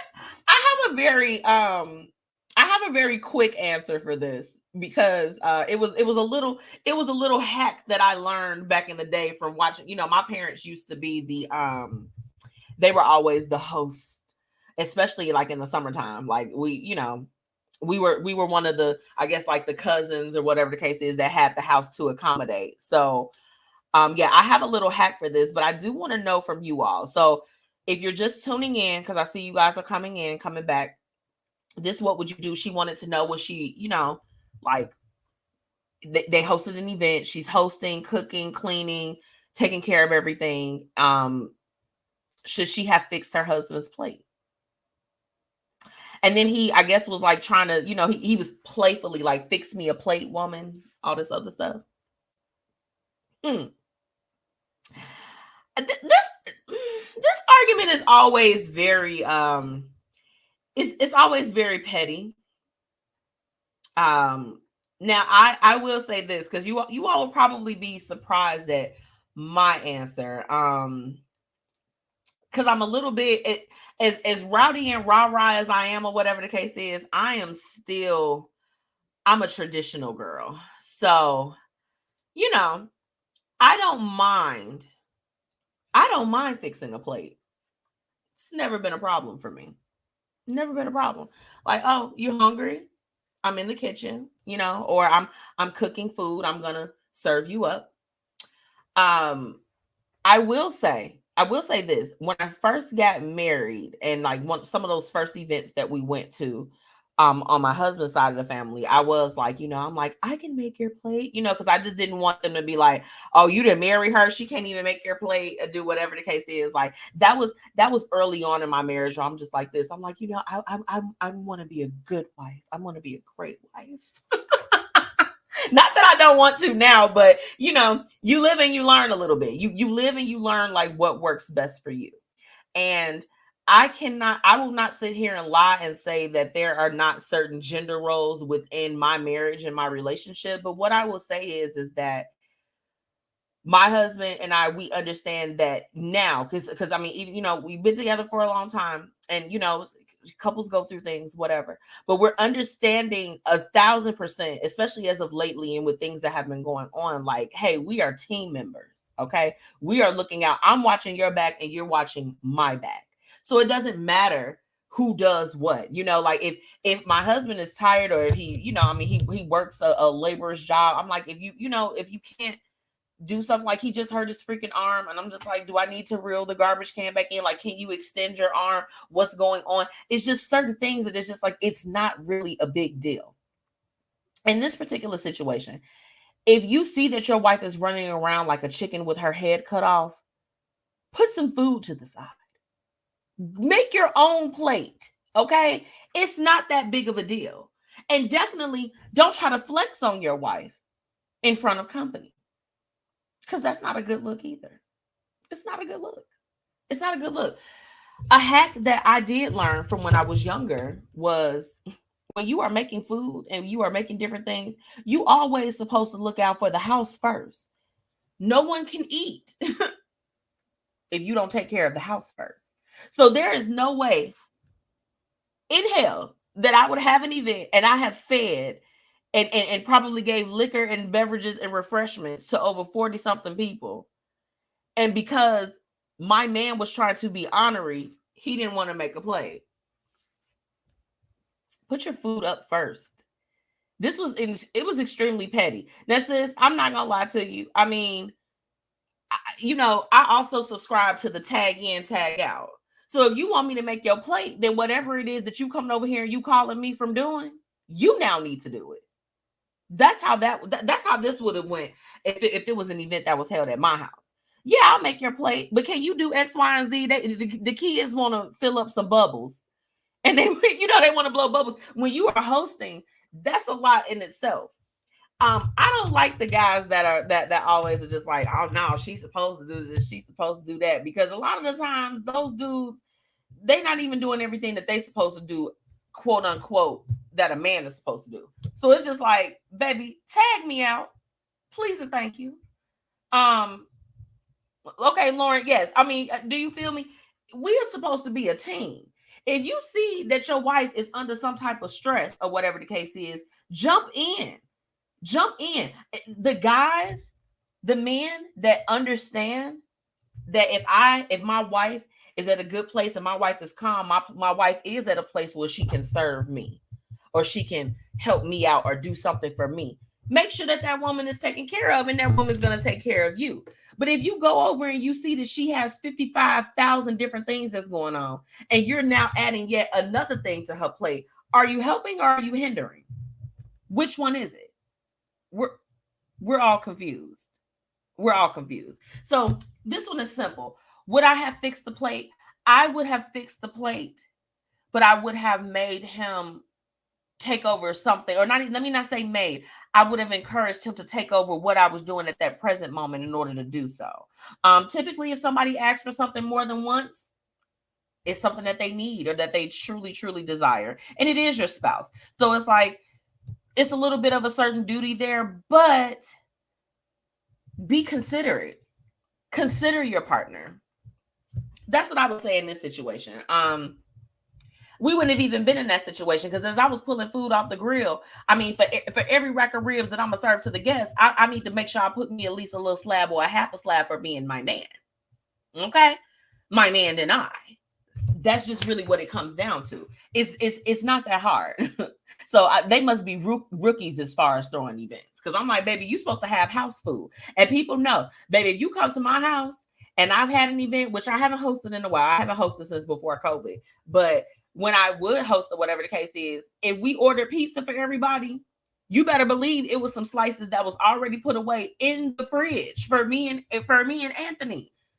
Baby, we not playing with y'all. Y'all not about to come and eat us out of a house and a home, and then at the end we sitting up there looking like, okay, babe, you want to order something off Uber Eats or Grubhub, or we about to go and ride down to Nikki's and go get us a little gift or something. What's going on? No, we're not doing that because we're gonna have some food too. If I barbecue, I'm putting some food to the side for myself. If I make a pan of macaroni and cheese or something like that, I'm gonna put it in a beautiful serving dish. But you better believe we got about a third of that because that's for the crib. If you plan better, you do better. Okay, so this is what would you do is that simple. He is a little bit petty, and since he probably was absolutely trying to show off, and he was trying to show like, yeah, my wife is in check. I don't know. Some people subscribe to that. For me, I don't mind making a little plate. I don't care. Auntie Tracy said, hey, now, are you talking about people eating and taking plates? No, Auntie Tracy. What I'm talking about is this young lady, her husband basically was trying to kind of, test her into submission during this particular barbecue. He kept asking her to make a plate, even though she was obviously very busy. So she was wondering, like, was she petty for not doing it? Should she have made the plate? So that's what this What Would You Do was about tonight. Now, look, again, you all know it's that time. I'm going to go ahead and take a quick break, and then we're going to jump into tonight's topic because I have like this post that I want to read to you all. Well, not tonight's topic. We still got what's happening, what's up. But tonight's topic, we're exploring the role of sexuality in female rap. Okay, we're gonna talk really briefly about it, but let's go ahead. Let's take a break.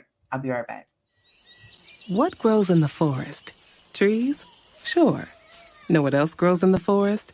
Our imagination, our sense of wonder, and our family bonds grow too. Because when we disconnect from this and connect with this, we reconnect with each other and build family memories we will carry with us forever. The forest is closer than you think. Find a forest near you and start exploring at discovertheforest.org. It's easy. Just put in your zip code to find family-friendly outdoor destinations near you. You'll also find guides to free activities, games, and amazing forest facts. Give the magic of the outdoors to your kids and reconnect with your family. Find a forest near you at discovertheforest.org. That's discovertheforest.org. Brought to you by the United States Forest Service and the Ad Council.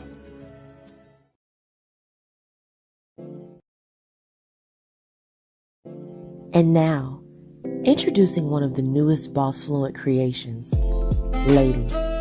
Lady is a women's fragrance that will leave men mesmerized and have you feeling beyond amazing. Its sweet and soft aroma will bring out your inner divine feminine and keep him wanting more, over and over again. Lady, a BossFluent product coming soon. Make sure you check out our fragrances and much more online at www.bossfluentent.com. Time to get into what's happening and what's up in these streets. Let's get it.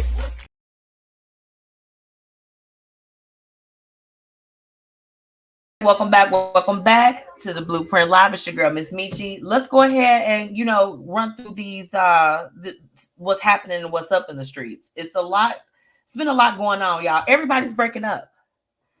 What's going on? It's overwhelming me. It's overwhelming to hear about every day you log in, and I'm like, oh, they split. So-and-so is doing who?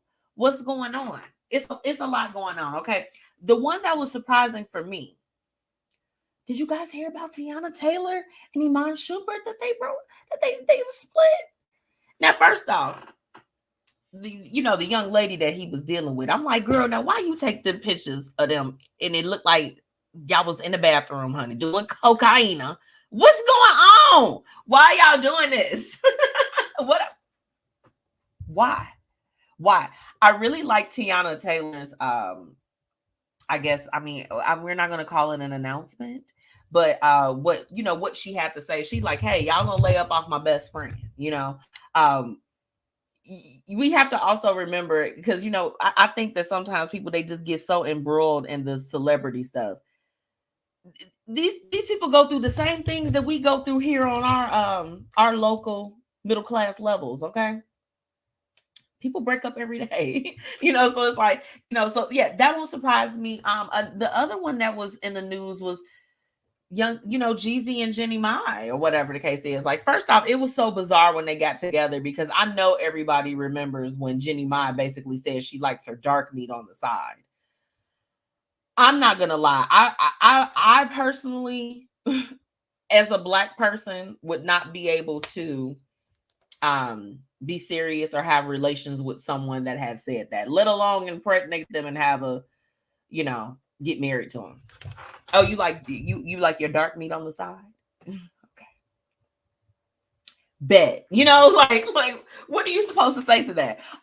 That one wasn't as shocking, but I'm just like this. I'm like, dang. But see, this is also a thing. Some of these men that like, they are just like real out there. You can't think that you're the one that's like, I'm gonna be able to tame him. I'm gonna be able to tame this wild dog. Like, you can't. You can't. It goes the same for if you're a guy or whatever the case is. It's like, if you know your girl, if you know that your girl, she for the streets. If you met her in the streets, she might still be for the streets. Like, come on now. Jeezy, I mean, y'all read the news about, allegedly. We're gonna put allegedly on there because I don't need no Tasha K drama, but just like, he had relationships that were, a little bit back in the day. Were we really expecting a different result? Girl. Like, you wanted your dark meat on the side, and now you done became somebody's baby mama. Bing bong. Like, girl. That one was crazy to me because I think what messed me up, I always thought about what did her husband think when she left him. Like, she didn't want to have a kid with him or whatever the case is, and then went right to Jeezy and like I had a whole child. That's crazy. That's crazy. You know, the COVID relationship has been really, really going through it. Okay. Moving along though, I want to tell you all about a story that really, really genuinely, y'all, this one messed me up. And when I tell y'all, y'all are going to semi be disgusted, but be like, okay, girl, what? I'm just going to read this. I'm going to read this to you guys. Every marriage is unique. Rachel, I can't even read it with a straight face. Jesus, hold on. I might need some more liquor.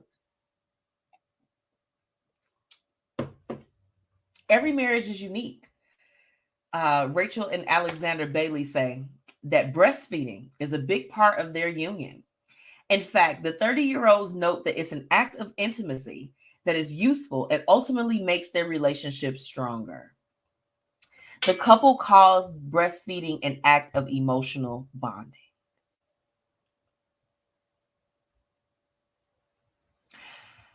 Y'all, they did an interview. They did it. They're 30 years old. Stay with me. 2 30-year-olds married. Rachel, Alexander. He suckles her breasts. It's emotional bonding. He, 30-year-old man, not a baby, currently getting breastfed. Do y'all hear me? Does somebody hear? I need to know. First off, breastfeed. Okay, go with me here. Go with me down this rabbit hole. Now, I would not be mad, okay, if I were breastfeeding and like, you know, like me and my husband was like, hey, let's do a taste test. You know, like we're gonna pour a little bit in like a cup or a shot glass, like taste this milk. You know, like, okay, you know, that's not like, I mean, that's weird. It's weird. But yeah. She said, I mean, really, Auntie Tracy. It's emotional bonding for them. This man she's breastfeeding this man. This is probably the most bizarre story that I think I read in a long time. 30-year-olds and you breastfeeding your husband? I'm going to go ahead and move along. I don't know if you all heard about Jesse Charles Smith, okay? A Florida man, of course, because you got to mention it is Florida. Gotta mention. You all, he stole an excavator and he plowed through Walmart and some other buildings, causing over $2 million worth of damage. He stole this particular this particular device to do $2 million worth of damage. Jesse Charles Smith. That name goes down in history, okay? She said that's BS bonding. I agree because no, you are not supposed to be breastfeeding as a 30-year-old. Get real, okay? Go downstairs and get some milk. Go upstairs, wherever your kitchen is located in your house. Get it together very quickly, okay? Moving along. The judge orders Kenneth Petty. If you all know who Kenneth Petty is, Nicki Minaj's boo. I know you all have been hearing the drama and everything that kicked up, especially after the VMAs, child. They trying to take the boy Offset and his people out, okay? Offset and Cardi B, they be acting up out here in the streets. I love them though, but Yeah. So the judge, they ordered Kenneth Petty, her husband, to serve up to 120 days of home detention after he recently made threatening remarks against Offset online. Okay. So he has been out here popping the gums, and they gave him 120 days. I want them to stop messing with Nicki Minaj and them. Let them go and live and be free, y'all. Leave them alone. Leave him alone. Kenneth say he done been through enough. Okay. Now, a heartwarming story that came out of, of course, trials and tribulations that I recently read, and I'm just like, okay, I'm like, this is a good thing. Tristan Thompson, he recently has been granted a temporary guardianship of his younger brother after the passing of their mother. Okay, and if you've kind of followed the story, his brother definitely has some different special needs. And I was really, really glad to hear that, because it's like, you kind of hear of those situations where people, they go into the system because it's like, how is the family going to take care of and do all of those things? And I mean, Tristan Thompson gets a lot of a bad rap due to his involvement with the Kardashians and everything. But, it's things like that where it's just like at the heart of it, that regardless of whatever you may see about him in the media, he appears to be a pretty solid dude, because most people do not step up in that realm. People are not even stepping up when there's children that don't have different challenges that they're dealing with. So I thought that was like a feel good story. And especially for them to reunite after the passing of his mother, that was very honorable. So go Tristan Thompson, stay on the right path. Okay. Don't get veered off. Okay. Don't get veered off. Now, when I come back, of course, we got the topic of the night, and then we're going to go ahead and close out, because guess what? I'm not going to see you guys for a little bit. I know. I'm sad too. I'll be right back. What I know about courage, I learned from my adoptive mom. She said sometimes you just gotta hold on and know we'll get through this. Mom, we are so high up. Hold my hand. No, you hold my hand. Here we go. Learn about adopting a teen from foster care. You can't imagine the reward. Visit adoptuskids.org to find out more. I learned patience from my adoptive dad. All he had to say was, "Hey, you got this. Just breathe." Hey, we're pretty good. Yeah. Might have to start a band. I got it. Learn about adopting a teen from foster care. You can't imagine the reward. Visit adoptuskids.org to find out more. This message is brought to you by Adopt US Kids, the U.S. Department of Health and Human Services, and the Ad Council.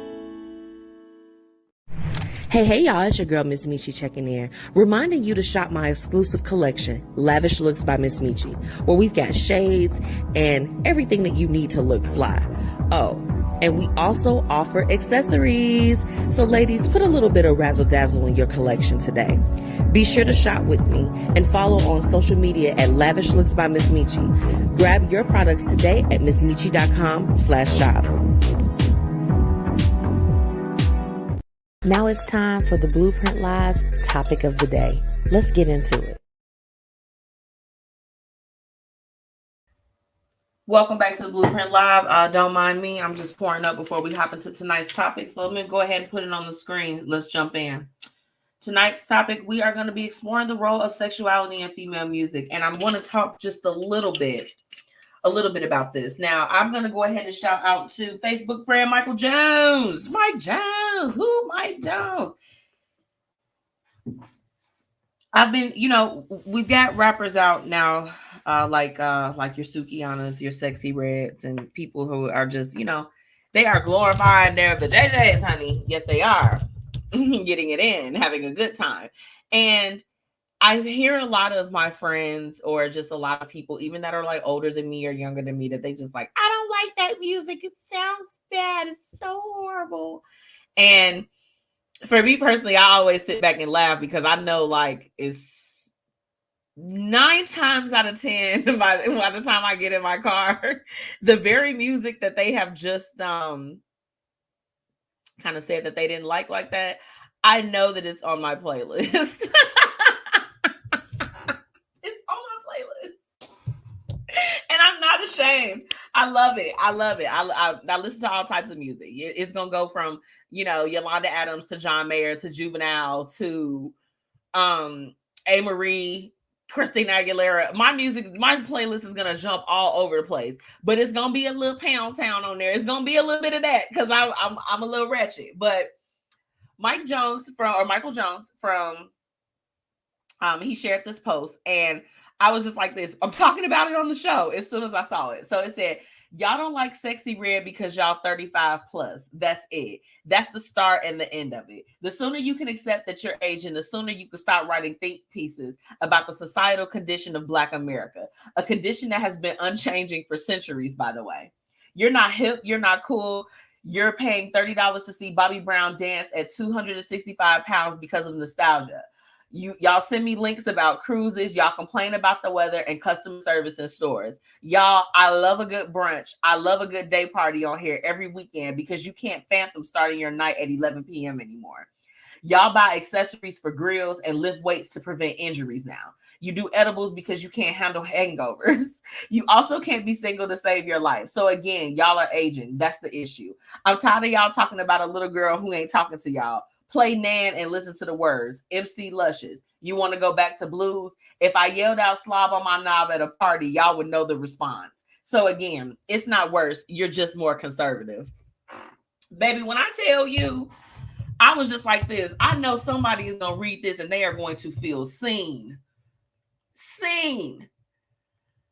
Is it really, as far as like, okay, let's talk about like the just the part of the sexuality for me, because I listen to so much stuff. Y'all would be really, really surprised at all of the crap that I listen to. Okay.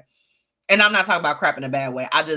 My music list is filled with like hours and hours and hours and hours and hours of all types of music. And it is going to go from different genres, everything. That's just how it is. Is the music truly getting worse? Or are we just getting older? I'm going to go with that. We're just getting older. Excuse me. I'm going to go with that. We're just getting older. I feel like I can remember. Okay. Yeah. Like he brought up the you don't know Nan. You don't know Nan ho. Come on now. Lil Kim, everything. And one thing that one of my girlfriends said to me when I told her that this is what I was talking about tonight, she was like, Mechi, you know, they used to, you know, they would just be a little bit more discreet about it. They would be more discreet, you know, in the videos, like they would have it on the albums where you had to buy the albums, but they didn't have it where they were just like showing what they were talking about on TV. And I was like, you know what, sis, that's a valid point. It is. It is. Me personally, I think that there's some songs that I go back and listen to that I look like, I mean, H-Town Knocking the Boots. Why was I listening to that as a child? Why did I know every single lyric in that song? The songs were just as nasty back then. Okay. Auntie Tracy said change gonna come. Oh, yes, it will. Yes, it will. But it's like, no, Auntie Tracy, I'm probably always gonna be listening to ratchet music, even when I get older, if that's what you're referring to. What you need, boy? I need a hot girl. Like, I mean, all of the songs they were giving what they were supposed to give. Me personally, I don't think that now I will say some of the music back in the day, there was an essence of them just not being so outlandish with what they were saying. Okay. You know, they would be a little bit like the Isley Brothers. I mean, sharing our love in between the sheets. It's giving sex, you know? But some of the rappers now, they are not, there is no discretion. They're just kind of saying it. So it's like, if they like, hey, I want to get some of that, you know, they're going to say it. So they're not saying anything different as far as I'm concerned, personally. That's just my thoughts. But I am interested to hear from you all as the listeners. You know, are you conservative? Like, has the music really, really changed like that? I don't think so. I think we've lost more of the allure of it. You know, it's like, I'm like, you know, make me feel good. You don't have to sing and, you know, like say the, you know, because the P word kind of gets me too. I'll say it, but I always feel like real dirty when I do. I'm just like, not the P word. Talk to me like how they used to do back in like the 80s and 90s, okay? But I still like all of the stuff. I still like it, y'all. And I know it lyric for lyric. It's so bad. Me personally, we are growing. We're getting older. It's time for us to, I don't know about you. For those that are in the Chicagoland area, you all do know that 104.3 FM is RV 103, correct? If you don't know, now you know, okay? We have our own Dusty station now. So yes, we're getting older and things are a little bit more harsh to our ears than they were when we were in our, our teens and 20s, okay? I'm 35 and some of the stuff I listen to and I'm just like, oh, like when Sukihana came out with the eating song, I was like, Auntie Tracy talking about you will grow out of it. No. No. I will be listening to ratchet music for the rest of my life. I've listened to ratchet music for all of my life so far, and I plan on keeping it. I gotta stay hip, Auntie Tracy. Yes, I am hip. I am cool. I'm all of those things that Michael Jones said that we were not. Okay, I'm hip. I'm cool. I know all of those things. Me personally, we have to make way for the new artists, whether we like what they're talking about or not. Okay, I'm gonna always listen to a little bit of the ratchet because that's what I like. It is. I love it. I love it. As far as like just the sexual aspect of it, I don't think that it's any different than what it has been. I just think that it's a little bit more, they kind of ripped the curtain back. Rip me out the plastic. I've been acting brand new. That's basically what they did with that. So those are my thoughts on it. But of course, I want to know what your thoughts are. Okay. I'm going to go ahead and take a very, very quick break because I got to remind you guys, y'all have to be shopping with lavish looks. Okay. And then we're going to close out with tonight's quote of the day. Okay. The quote of the day. I'll be right back. Hey, y'all, it's your girl, MzMetchi, checking in, reminding you to shop my exclusive collection, Lavish Looks by MzMetchi, where we've got shades and everything that you need to look fly. Oh, and we also offer accessories. So ladies, put a little bit of razzle dazzle in your collection today. Be sure to shop with me and follow on social media at Lavish Looks by MzMetchi. Grab your products today at MzMetchi.com/shop.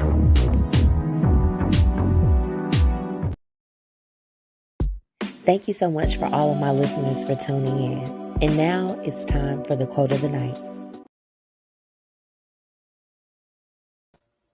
Baby, let me tell you about StreamYard. They've been getting on my everlasting nerve. Do you hear me? Now, tonight's quote of the night is inspired. I told you all during the Hate It and Love It segment that I have something really, really big coming up. And when I saw this quote, I wanted to share it with you all because it really spoke to me. And so I hope that you receive it in love, of course. And here it goes. Don't forget how badly you once wanted what you have now. There was a time you were praying, visualizing, and hoping to be where you're currently at. Now that you've received your blessings, you're too worried about the next thing to notice it. When will this cycle of chasing the next high end? Will you ever truly be fulfilled? Too many people get trapped in this never-ending cycle that they forget to really live, feel, and experience the beauty they created. Learn to be grateful and live in the moment instead of worrying, overthinking, and stressing about what's next. And I'll tell you all this. When that particular quote, because I tell you all the quotes, the one thing about the Blueprint Live, the quotes and the topics, I allow those to flow to me. I do. Those are probably when I am formulating everything to come on live with you all every Thursday. Those are the two things that I'm just like this. What do I want to talk about, and what is what do I want to leave my listeners with? And this particular quote came to me on, I think it was Monday. Yeah, it was Monday or Tuesday. And I was sitting there and I was getting everything prepared for the project that I'm working on and just, getting those last communications out and talking to, some of the people that are going to be involved in it. And I was just like, I'm like, oh my gosh, I could feel the stress on my spirit at that moment. I felt it. It was beginning to be a little bit too much. I'm just like, oh my gosh, what is going on here? And I recognized in that moment after I read it, how many times I have accomplished something and then very quickly been like, all right, let's move to the next thing. I am managing someone, and I have to literally stop myself sometimes and just literally be like, hey, you have to bear with me. I have all of these different thoughts, but I even try to remind my client and my friend, and and remind myself and anyone that I'm working with, and just any of my affiliates, like, hey, you know what, we got to stop and smell the flowers. Sometimes we have to stop and really just say, hey, you know what, there was a moment where you were planning for what it is that you're doing now. So take a moment and stop and be happy in this particular moment now. And it was just important for me to share that with you all. And, I'm really excited. I know y'all gonna hate to hear this because y'all gonna be like, girl, you came back for a week. But realistically, let's be real, okay? You all know it's that time. It's that time where your girl, MzMetchi, she gonna get ready to get on out of here for a little bit. And it's time. You all, I have been working my butt off. Oh my gosh, so long. And I have some much needed rest and relaxation that's coming up. So there will be no Blueprint Live this week. And I'm going to be updating you all on if it's going to be one on the 5th. Okay, October 5th. Because as hard as you work, in my eyes, you got to play hard too. And I'm playing the next couple weeks. I mean, I've got 2 vacations, the induction into the Black Women's Professional League. We're going to see Dave Chappelle. I get to spend some time.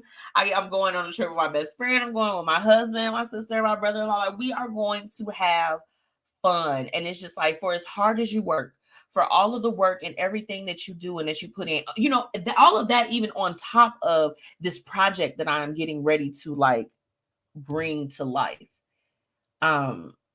It's an exciting time, and I'm going to take this time off to rest. Okay. No, step 1, step 2, relax, but to also just rejuvenate myself so that I can come back better than ever. Okay. Because I'm just like this. I'm like, if I've been operating like this, and I literally just told my auntie Tracy today, I said, girl, the little Energizer bunny is losing a little bit of battery power. So I'm going to take this time to truly recharge. And I would encourage you all that if you all have a lot of things going on, I'm going to encourage you to do the exact same thing, because baby, sometimes you just need a break. Okay. I want to thank my very special guest, Ms. Reese LaFrances Purnell from the Black Women's Professional League, for coming on to the show tonight. Like I said earlier, it's very rare that you are able to get, the CEO. She took time out to come on the show to talk about the 40 Under 40 induction ceremony that's happening on October 6th at the DuSable Museum in Chicago, Illinois. I am excited. My new sisters, honey, my sisters. Class 7 is in the building. Okay. Understand. Class 7, 7 is the number of completion. So I'm very excited about that. Yes, Auntie Tracy, R&R girl, I need it. I need it. I'm, just really excited that Reese took time to come on the show and to just talk to you all about her journey, because we all have a story. We all have a foundation of everything that we do that gets us to that next level. So I'm excited to join the organization. I'm, excited to continue on those 4 pillars of everything that the organization stands on. Their social impact partner is the Simpson Academy, which is a school for young mothers. They just announced that. So that's the partnership that the league has from 2023 into next year. So I'm really, really excited to go and be able to do some work, with the organization and with the Simpson Academy, and just continue to further the mission, to be in Class 7, to be in such the, you all heard her. She said it started back in 2017, to really be in some of those building blocks and to be a part of that foundation of what will go on to be a national and international organization. Because see, it's not even about if it's going to happen. It's more so about when. That's an exciting thing. So I'm super, super happy, and I'm so thankful that Reese joined me on the show tonight. Oh, Auntie Tracy, thank you. She said, I'm proud of you. Thank you. You know I'm all emotional. Stop it. If you haven't already, make sure that you are following your girl, MzMetchi, on all platforms. That's MzMetchi. On all platforms, and make sure that you're following the Blueprint Media Company. Okay. If you haven't already, make sure that you are dropping your information in the comments. I always love to connect with everyone that tunes in. So, I always go back and scroll the comments like, did I miss anybody? Did I miss anybody? So just know you will not get left out, okay? Drop your information in the comments and make sure that you connect with somebody, okay? Shout out to everyone that tuned in tonight. My Auntie Tracy, hey, Lauren. Shout out to DJ MH. You all, I mean, for real. Y'all better go and follow my friend. Like, go follow him because he the hottest DJ out here, period. I said what I said, and I stand on it, okay? I love you too, Auntie Tracy. I love you too. If you haven't already, make sure that you are following Fluent Radio, Jams 95.3, Indie 101.5, and Mixed Talk Media on all platforms. And of course, thank you to my amazing sponsors, because where would I be if I didn't know you? Fiya Infusions, Black Dollar Days, and Paris Ice Bar, okay? Remember, she's your mobile bartender, and that's your girl, okay? Again, I'm out next week because your girl, I'm out here in LA. The girls from the Bay, okay? Like, we're about to have a good time, okay? I'm ready for it, and I hope you all have an amazing next couple weeks. And we're gonna get back in tune. We're gonna get back in tune, baby. So I love y'all, and until next time, bye.